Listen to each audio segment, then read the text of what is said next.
The Legend of Zelda: A Link to the Past changed the series forever, and it would never be the same. But there was a large gap in between A Link to the Past and the next game, which would be on the new Nintendo Ultra 64. Ooh. Get in or get out! Get out! Get out!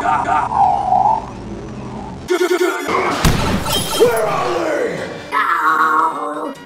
No! However, it wasn't exactly a Zelda-less gap.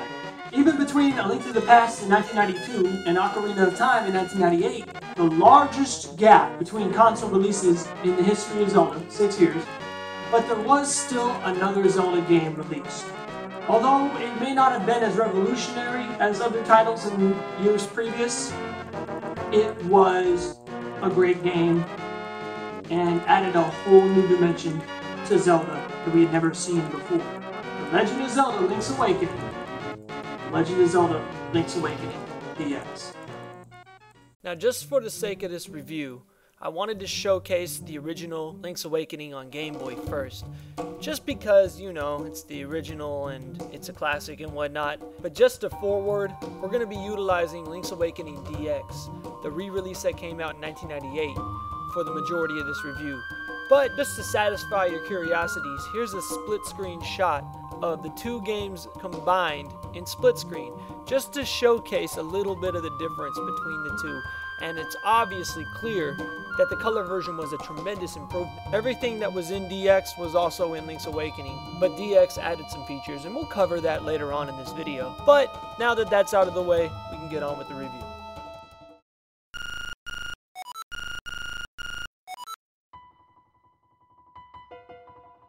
Though you fulfilled the Hylian prophecy of the legendary hero and destroyed the evil tyrant Ganon, the land of Hyrule enjoyed only a precarious peace. Who knows what threats may arise from Ganon's ashes, the restless people murmured as they knitted their brows and shook their heads. Ever vigilant, you decided to journey away from Hyrule on a quest for enlightenment, in search of wisdom that would make you better able to withstand the next threat to your homeland. Months of difficult travel passed. After a long and fruitful voyage, you breathed deeply the sea spray from the deck of the ship that carried you home to Hyrule. But your homecoming was not to be. Suddenly a squall struck your ship, and though you valiantly fought the waves, a lightning bolt reduced your ship to splinters. Your world fades to black as you sink into the darkness of the storm-tossed sea with the remains of your craft. But in the cold darkness of the deep, you heard a comforting voice that reminded you of home. It was the voice of Princess Zelda. "You're going to be all right," the voice said. "What a relief." You opened your eyes to find Princess Zelda standing over you. Or was it? Actually, it turned out to be a woman named Maron. She explained that you had drifted with the wreckage of your ship to the shores of Colahint Island. This mysterious island was unique for the gigantic egg which crowned its central mountain. It was said that a mythical creature, the windfish, lay asleep inside the egg. You set out in search of your sword and other gear that might have washed up on the beach with you. As you stood in the surf with your recovered sword, a strange owl suddenly appeared and hooted this riddle. "Awaken the windfish, and all will be answered." What is the windfish, you wonder, and what did its awakening portend? Your most mysterious adventure yet, following the riddle of the windfish through the uncharted island of Colahint, is about to unfold. Now, as good as this game is, the best part of Link's Awakening is easily the story. As a pseudo-direct sequel / spin-off of A Link to the Past, the same Link from that story has a dream after a shipwreck and has to escape his dream. And in doing so, he discovers he'll destroy everything that he's discovered and everyone he's met on Colahint. In this story, we see the first love interest that Link has in a Zelda game in Maron, unless you count the health ladies from Zelda 2, but that wasn't really love, that was just the alcohol talking probably. All kidding aside, this makes for a surprisingly emotional bond between the characters and the player. And judge me if you must, but I actually teared up at the end of this game the first time I played it because of what happens to Maron and Link's reaction to it. She never really existed, right? Or did she? If you beat the game without dying, there's some hints at what really happens and a little clue as to what the windfish's role is and everything, and it makes you wonder. The game drops not so subtle hints throughout the game at the impending doom of Colahint, and yet Link knows he has to go through with it. And it wasn't until Majora's Mask that a Zelda game really had a moment like this, where I actually cried playing a Zelda game. Stupid, dumb Andrew and Kafai quest. I love you and hate you at the same time. But that got me real close. It really was an emotional decision to beat the game, and it almost, keyword almost, makes you want to not do it. But, of course, your duty is to save the world, even if saving it means destroying it. It's a deep burn, bro. I'm in a glass case of emotion! I mean, it's not the best story in a Zelda game. Later on games take that crown. But it truly is the first time I actually cared about the damsel in distress in a Zelda game. And I think that's because it's your fault in an abstract sort of way. I mean, sure, the nightmares are the source of all of the misery on the island, and you know that the only way to end Maron and the rest of the island's miseries is to end the dream, therefore ending their existence. It really is one of the saddest climaxes in the Zelda franchise.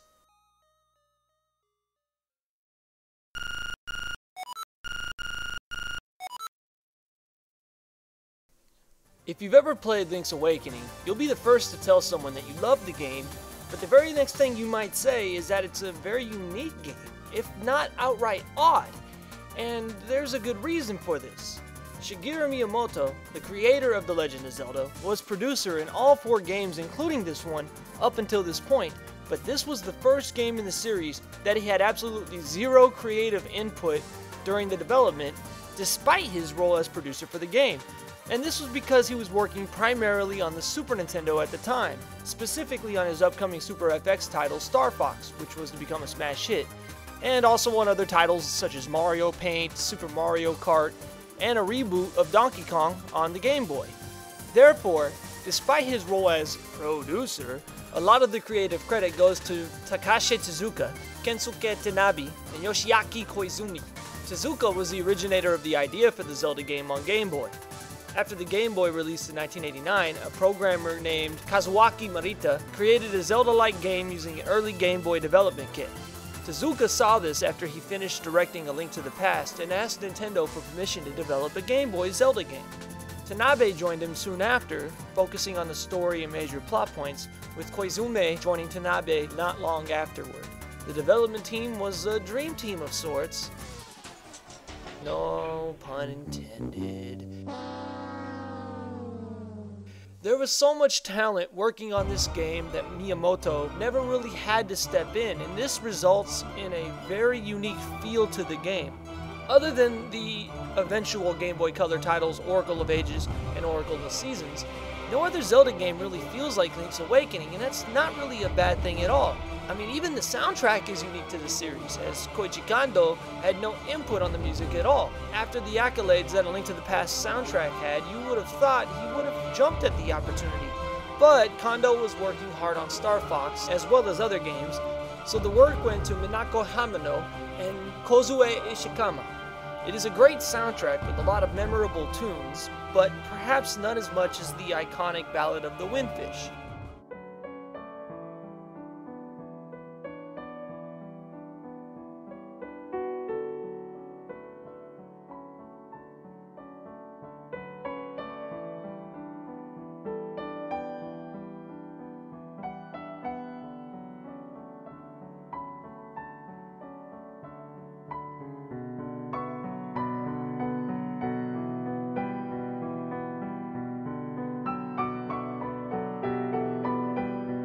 Haunting tune that is the premise for the plot in this game. This game is actually unique in that it's the first Zelda game that focuses on music as a major plot point. Sure, every title in the series up until Link's Awakening had instruments in them, but they all really only had one use. In all 3 prior Zelda titles, they had little effect on the plot. In Link's Awakening, however, instead of collecting pieces of the Triforce, or pendants, or crystals, Link must gather 8 magical musical instruments that will allow him to play the Ballad of the Windfish, which when played near his egg will allow him to wake the Windfish, and well, you know, we already touched on it.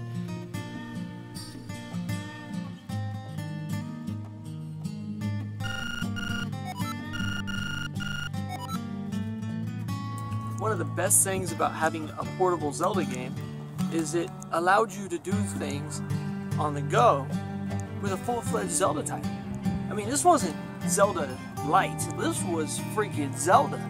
You know, say you were on an airplane on a long flight, or on a bus, or in the DMV, or at school, and you got done with your test early, or you had a substitute. You could just flip the switch on, turn down the volume so the teacher doesn't hear you, and play you some Link's Awakening. I mean, this is before smartphones. Keep that in mind. Nowadays, who takes this stuff with them on the go? You got a smartphone, you got so many things to do in the pocket of your jeans. There's no reason to take a video game console with you. But back in the 90s, in the early 2000s, this was quite a thing to have to entertain you. And sure, there were other titles on the Game Boy that were probably better at being a temporary amusement, but it's motherfucking Zelda. Link's Awakening is an action-adventure game from an overhead perspective, like the first and third games, but the last until the Oracle games released in 2001. Unlike the other games, the plot doesn't take place in Hyrule. Instead, it's on an island called Kolahint, with little mention of Hyrule or Zelda in the entire game. And of course, handheld games in the Zelda series have gotten better. There's no arguing that, but Link's Awakening succeeded where nobody ever thought a Zelda game could back in 1993. It took the Zelda formula, which this game helped solidify it as a classic formula. It was the first game to take the Zelda formula and enable it to be put on the road. You could play Zelda anywhere, on vacation, on a plane, at school. I never did that. Come on now, I was a good student. I never played video games in class. Really? Anywhere you wanted.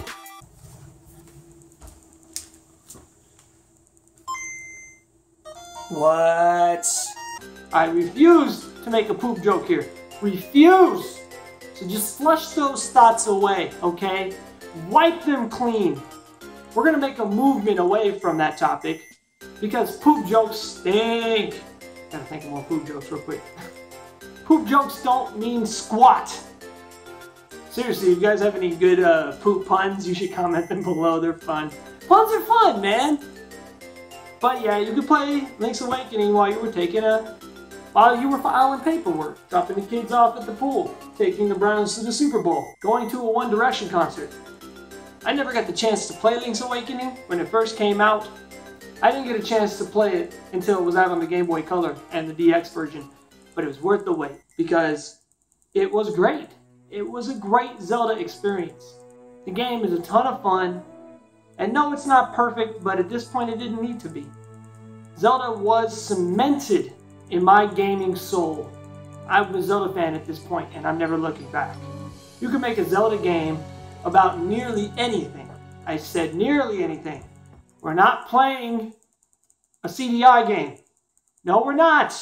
Because of the fact that this is a portable title, the hardware limitations of the Game Boy meant a return to single-screen action scenes, unlike A Link to the Past, which had large areas Link could explore. This was a design choice because of the low refresh rate of the Game Boy's screen. Another kind of issue too is how it's really blurry while you're moving. Having large areas meant there would be scrolling, which on a Game Boy meant there would be very blurry gameplay, so they decided to go with single-screen action scenes. However, despite that, the map is still rather large, and with 8 major dungeons to explore, several sub-areas, and many caves and grottos hidden across the island, there's no lack of locations for Link to explore. Now, one of the concepts that A Link to the Past introduced was the trading sequence, but Link's Awakening was the first Zelda game to take that idea and really expand upon it. Unlike A Link to the Past, which only had single item trading sequences, Link's Awakening has a massive 15-item sequence, which is to date the largest and most time-consuming of all of them. However, the trading sequence does debut Yoshi in a Zelda game, which brings up an interesting question. Why isn't there more Yoshi in Zelda games? And forget Epona, I want to play Yoshi's theme on the Ocarina and ride a freaking dinosaur. Fuck. That's a laser raptor. In fact, There's a lot of Mario characters in Link's Awakening. Princess Christine / Toadstool / Peach / Kardashian makes an appearance, and so do Goombas, Chain Chomps, which were also in Link to the Past, Piranha Plants. Also, Mamu the Frog is basically Wart from Mario 2, Terran is Mario, the Kuko Keeper is Luigi, and also Kirby! Kirby, oh my god, Kirby! Kirby, come on, man! Let's join forces, we can win this! No!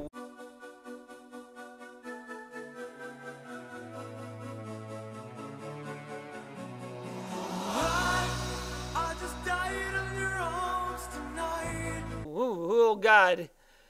Well, that sucks. Also, this game has the first collectibles besides the pieces of heart, which also return.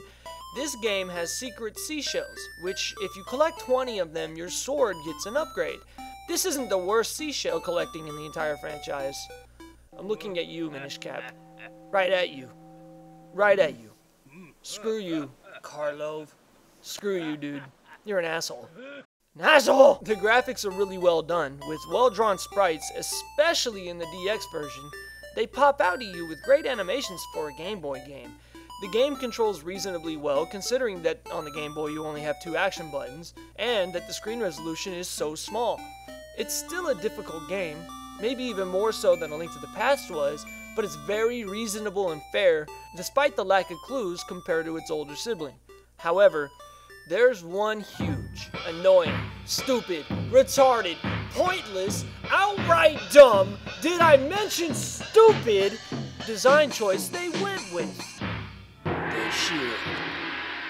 Why would you make the shield an equipable item? In the other Zelda games, the shield was automatically used if a projectile hit Link's front. Think about this. In 3D games, it was fine for the shield to be a button-activated item because of Z-targeting, and the fact that you could focus on one enemy at a time, so it wasn't so bad. The shield was actually useful. But in 2D Zelda games, you can't focus on one enemy because there's too much going on all around you. And because you have to use the shield on a button, you can't use the boomerang or the bow or bombs at the same time you use your sword and shield. It's dumb! And they did the same thing with the Oracle games and the Minish Cap, but at least in the Minish Cap, the Game Boy Advance had extra buttons to use. The shield is useless in the Game Boy titles, and there was no reason for this. Why? And other than that, it's a masterfully crafted game, with creative dungeons reusing some of the themes from A Link to the Past, such as crystal switches for example, but one new item made its debut, the Rock's Feather. Link can jump across gaps and reach items above his head, which is a lot more fun than it sounds. Also, if he uses the Pegasus boots to dash and then use the Rock's Feather, he can perform a super jump. Look at Link, all like an Olympic athlete. Dude, I made 2 Olympic references in a row. Right on, it is an Olympic year this year. The Rock's Feather also allows for some side-scrolling sections. The only game besides Zelda 2 that has side-scrolling parts. No, you don't count. Get out of here, CDI Link. Get out. Never come back, okay? Thank you. There are some annoying enemies like these guys, which make these puzzles really complicated for no reason. But for the most part, the dungeons are fun to explore. It makes for an enjoyable experience, and as long as you had the time to play it, considering this was a portable game and most people played it on the go, it was a fun time to be had.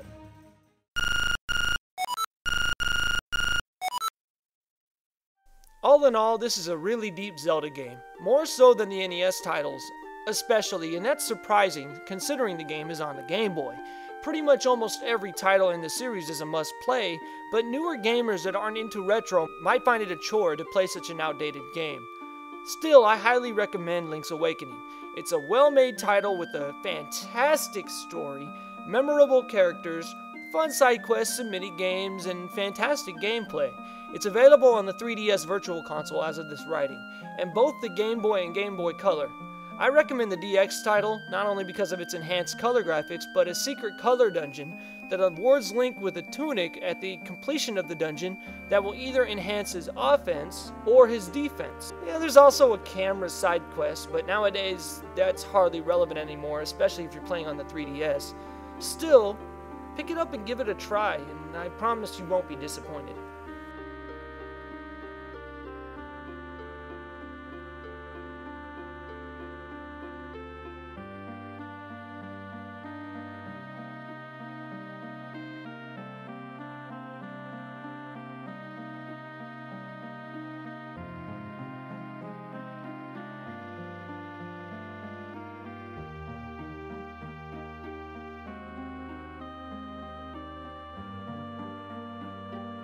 It really set a standard for story development in the Zelda franchise. I mean, there was a great story in A Link to the Past, of course, but Link's Awakening was the first time they took the character development of a Zelda game to a point where you actually cared about characters.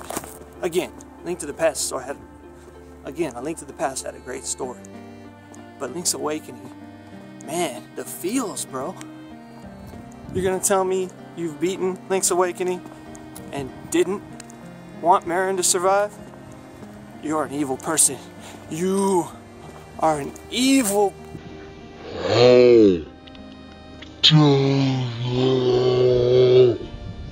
Kinda nice to be able to stop and play a little Link's Awakening, you know, if I got bored or something.